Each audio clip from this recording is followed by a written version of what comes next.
Well, TVC News senior reporter Sharon Ijaso is standing by for more updates. Sharon, talk to us. You have a solo protester saying that he is still going on with the protest, but then Organized Labor has called off the strike. Why is he going on with it? Well, it's a matter of mixed reaction. Though the Organized Labor has suspended the planned mass protest and strike, it doesn't mean that the issues are still not on ground.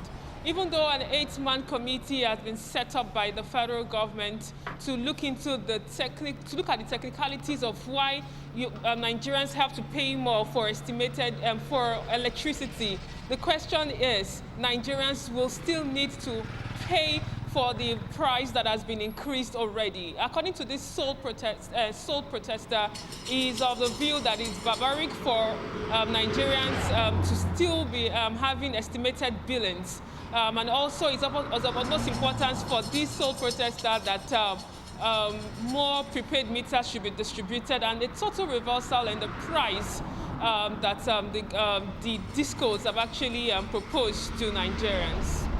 So how far does he intend to go with this protest, seeing that Organized Labor is still in talks with government? At what point would he back down? First, we have to look at the issues on ground. Owing to the fact that Organized Labor was fully mobilized nationwide for this protest, many of the workers are not happy that the Organized Labor didn't come back to them before taking that decision on the suspension of the planned mass protest. But the question again is, what is the attitude of an average Nigerian towards a protest? This morning, as early as 6 a.m., we had so many Nigerians on the street going to their various businesses. For example, the schools are open, the transportation system is still up and running. Assuming Labour decided to go on that planned protest or strike, the question will be, how effective will this strike be?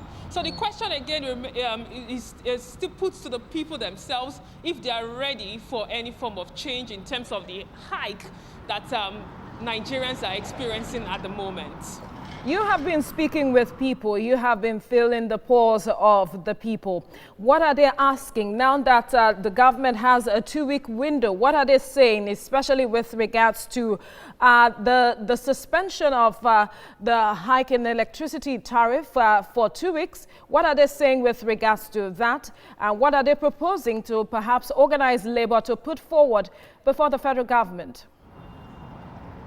For many people that have engaged today, they really don't care about what agreements or what discussion is actually taking place. As far as they're concerned, it's about the interpretation. They are still going to pay a lot for electricity. For many of them, they have to pay double the amount of money that they usually pay to get transported to their various workplace. Now, the question again is food prices have increased over time. So for them, Labour and government can meet over and over again, but the question is, what is the cost or the average cost of living for an average person on the streets? The question is, it is very poor according to most people I've engaged to today. Many of them want the government to reverse these prices before any form of discussion. Whether the prices will be justified as the days goes by, that will be determined by the reversal of the price. For example, the government has chosen full deregularization of the fuel. The question again is, do we have the refineries up and running? So for many of them, it's a mixed feeling, but most of them want a total reversal. Because of the coronavirus pandemic that the world is still ravaged with, many of them are not being paid the implemented minimum wage by the presidency.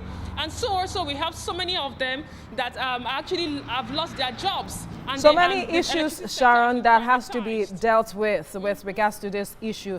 But then Organized Labor has said 2 weeks is what it has, and it's still in negotiation with government. So we can only hold on to see what happens after the end of the 2 weeks. Thank you, Sharon. We'll keep a tab with you for more updates.